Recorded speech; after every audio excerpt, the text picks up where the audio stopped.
रोज का ही हो गया। वो रोजाना ही अपने पति को कहकर चुपके से अपनी माँ के घर से खाना मंगवा लेती और सबको बिना कुछ बताए वो खाना परोसती।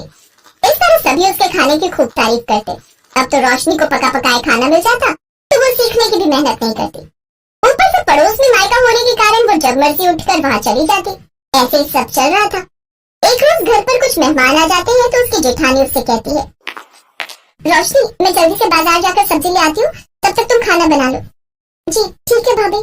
सुमन सब्जियां लेने बाजार चली जाती है। उधर रोशनी लगातार अपनी माँ को फोन करे जा रही थी, लेकिन तबीयत खराब होने के कारण वो सोई हुई होती है और रोशनी का फोन नहीं देख पाती। कुछ देर बाद सुमन बाजार से लौट आती है।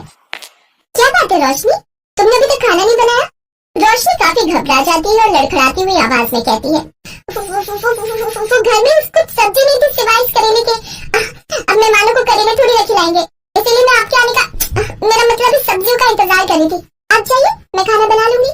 लेकिन सुमन को उस पर शक होता है और वो वहीं दरवाजे के बाहर खड़े होकर सब देख रही होती है। वो देखती है कि रोशनी लगातार फोन पर फोन मिलाई जा रही थी। कुछ देर बाद उसकी माँ उठा लेती है। अरे यार, माँ कहाँ चली गई थी? पता तब से कितने फोन कर रही थी। अच्छा अब जल्दी से ना कुछ अच्छा खाना बनाकर पकड़ा दो। वो क्या है ना, आज घर पर मेहमान आए हुए हैं। अच्छा ठीक है, मुझे थोड़ा टाइम दे, मैं बना कर ले आती हूँ। लेकिन सुमन उनकी ये सारी बातें सुन लेती है।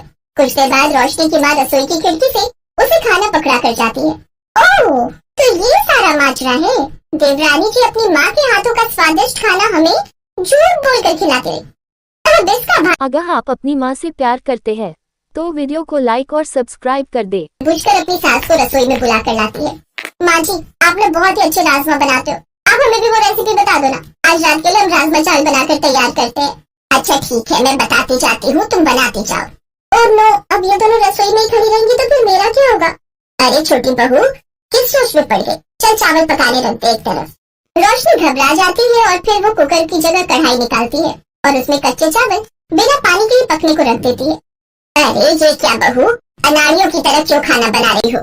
फिर वो रोने लग जाती है और अपनी सास को सब सच बता देती है। माँ जी, मैं तो ये खाना अपने पड़ोस के मायके से अपनी माँ से मंगवाती थी। सच तो ये है कि मुझे बिल्कुल भी खाना बनाना नहीं आता। देखो माँ जी, आप जिसकी इतनी तारीफ करते थे उसे तो ठीक से गैस तक जलाना नहीं आता। इसने अपने पड़ोस के मायके का खूब फायदा उठाया अपनी माँ से खाना मंगवा कर। और आप हो कि आप तो बस मुझे ताने देते रहते थे। अपनी जेठानी की बात सुनकर रोशनी रोने लगती है। तभी उसकी सास अपनी बड़ी बहू से कहती है, तू चुप कर, जब तेरी शादी हुई थी तो तुझे कौन सा खाना बनाना आता था? तूने भी तो बाद में अपने मायके जा जाकर ही धीरे धीरे सीखा था। और रोशनी बहू, इसमें रोने वाली कौन सी बात है? आज से मैं तुम दोनों को खाना बनाना सिखाऊंगी। अब सुमित्रा अपनी दोनों बहुओं को खाना बनाना सिखाती है।